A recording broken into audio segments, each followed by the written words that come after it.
Hello students, welcome to the online classes for English. Corona महामारी के चलते आप सभी लोगों की पढ़ाई बाधित हो रही है। इसी बात को ध्यान में रखते हुए हमारे जिला प्रशासन ने ऑनलाइन क्लासेस की व्यवस्था शुरू की है। मैं तहे दिल से उनका धन्यवाद करती हूँ और ये मेरा सौभाग्य है कि उन्होंने मेरे जैसे और भी अन्य अध्यापकों को मौका दिया कि हम ऑनलाइन शिक्षण करा सकें। कोरोना वायरस एक ऐसी बीमारी है जिसने न केवल हमारे देश को बल्कि पूरे संसार को, पूरे वर्ल्ड को अपनी चपेट में ले रखा है। इस बीमारी का अभी तक कोई कारगर इलाज नहीं मिल पाया है, तो इसके लिए केवल इससे बचने का एक ही उपाय है सोशल डिस्टेंसिंग या कुछ सावधानियां जिन्हें हम अपनाकर इससे बच सकते हैं।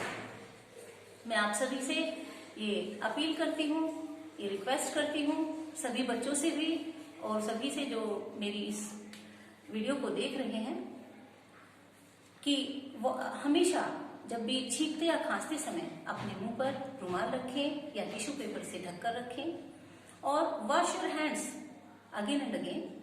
समय समय पर अपने हाथ किसी अच्छे साबुन या सैनिटाइज करते रहें और जब भी आप किसी से मिलें तो कम से कम 1 मीटर की दूरी बनाए रखें। बहुत जरूरी हो तभी घर से बाहर निकलें, अनावश्यक रूप से बाहर ना निकलें।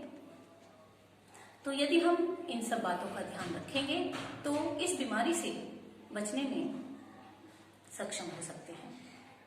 तो आइए मैं शुरू करती हूँ अपना लेसन 1 प्रोज का। आज मैं लेसन 1 प्रोज का शुरू करने जा रही हूँ, ए गर्ल विद बास्केट। और लेसन पढ़ाने से पहले मैं आपको बताना चाहती हूँ कि हमारे यहाँ 12th क्लास में 100 मार्क्स का ये पेपर होता है और 2 पार्ट्स में बटा होता है, सेक्शन ए और सेक्शन बी। सेक्शन ए में प्रोज, पोइट्री, शॉर्ट स्टोरी और मर्चेंट ऑफ वेनिस एक प्ले है वो आता है और फिगर्स ऑफ स्पीच आते हैं। प्रोज में से एक फर्स्ट ऑफ ऑल जो सबसे पहला क्वेश्चन है वो आएगा, एक्सप्लेन द फॉलोइंग पैसेज और lines with reference to the context. तो जब आप टेक्स्ट को अच्छे से पढ़ लोगे तभी आप एक्सप्लेन भी कर पाएंगे और एक्सप्लेनेशन 8 नंबर का आता है, 8 मार्क्स का, जो कि आपके अच्छे मार्क्स लाने में आपके लिए बहुत हेल्प करेगा। तो आप अच्छे से जब भी हम पढ़ाएंगे तो आप अच्छे से ध्यान रखना इस बात पर, अपनी टेक्स्ट को पढ़ना बार बार। और इसमें एक आपके फिल इन द ब्लैंक्स आते हैं 4 मार्क्स के और शॉर्ट क्वेश्चंस आता है, 2 करने के लिए देंगे और 1 आएगा 4 मार्क्स का। तो प्रोज भी बहुत इंपॉर्टेंट है पार्ट आपके मार्क्स लाने के लिए। A girl with a basket, एक लड़की टोकरी के साथ, ये टाइटल है इसका। और टाइटल और राइटर विलियम सी डगलस, ये दोनों चीजें याद रखनी बहुत जरूरी है क्योंकि जब आप रेफरेंस लिखेंगे तो रेफरेंस लिखने के लिए राइटर का नाम और लेसन का नाम बहुत ज्यादा महत्व रखता है। जब मैं आपको इस लेसन की एक समरी बताने जा रही हूँ और समरी के बाद मैं टेक्स्ट पढ़ाने की कोशिश करूंगी और इसके बाद मैं आपको बताऊंगी कि how to write explanation, how to explain the given lines in very impressive manner and in simple language। तो विलियम सी डगलस अमेरिका के सुप्रीम कोर्ट के अच्छे वकील थे, जज थे, सॉरी मैंने गलत बोल दिया, सुप्रीम कोर्ट में जज थे ये। और जब 1950 में भारत और पाकिस्तान, हमारे देश का बंटवारा हुआ, हमारा देश 2 भागों में बट गया, हिंदुस्तान और पाकिस्तान। तो वहां के लोग, पाकिस्तान से जो लोग आए वो शरणार्थी कहलाए। वहां पर धार्मिक उन्माद फैल गया, रिलीजियस फैनेटिसिज्म। तो उसके कारण वहां के लोगों को अपने घर छोड़कर भागना पड़ा और क्योंकि वो पैदल ही वहां से आ रहे थे तो पूरे रास्ते उनको जो सामान खाने पीने का ला रहे थे वो सब खत्म हो गया और वो रास्ते में ही कुछ लोग मर गए। उनकी कंडीशन जो थी वो बहुत ही मिजरेबल थी। तो जब writer from New Delhi to Ranikhet जा रहे थे, रानीखेत एक हिल स्टेशन था, तो वो वहां से बरेली से होकर जा रहे थे। और इस पूरे लेसन में writer describes his personal experience while he was going by train. On one of the stations, he met some refugees and refugee children. Refugee children were sons and daughters of these refugees. इन शरणार्थियों के वो बच्चे थे। तो उनमें से एक station पर उन्हें एक 9 साल की छोटी सी लड़की मिली। Because they were all selling handmade articles to earn their living.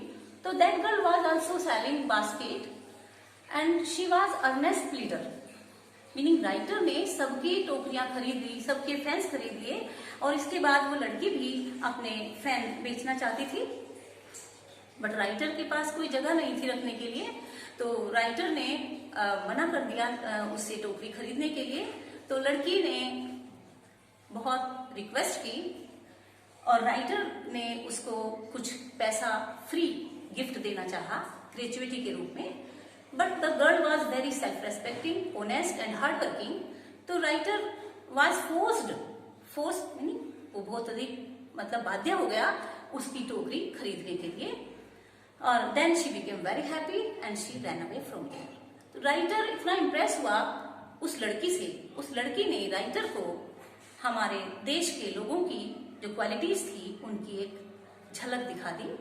और राइटर ने कहा कि वो जितने भी लोगों से मिले, वो सब चाहे वो गांव के हों या बड़े शहरों के हों, उन सभी के अंदर एक strong feeling of for independence थी, और वे सब हार्डवर्किंग और ऑनेस्ट थे। तो ये सब क्वालिटीज इस लेसन में विलियम सी डगलस ने बहुत अच्छे से बताई हैं। और राइटर क्योंकि एक अमेरिकन थे, तो क्योंकि वो हिंदी नहीं जानते थे, तो जब वो हर स्टेशन पर रुकते थे तो वो ढूंढते थे कि कौन इंग्लिश स्पोकन मिल जाए, ताकि वो भारत की एग्जैक्ट फीलिंग्स को जान सके, लोगों की फीलिंग्स को जान सके, सरकार के गवर्नमेंट के दृष्टिकोणों को जान सके। तो इसलिए वो इंग्लिश स्पोकन लोगों से उतर के वहां पर बातें करते थे। और इस लेसन में राइटर ने scene of the railway station, different things दिखाई बहुत सारी। जब मैं टेक्स्ट पढ़ाऊंगी तो आपको मैं सारी चीजें एक एक वर्ड बाय वर्ड क्लियर करूंगी।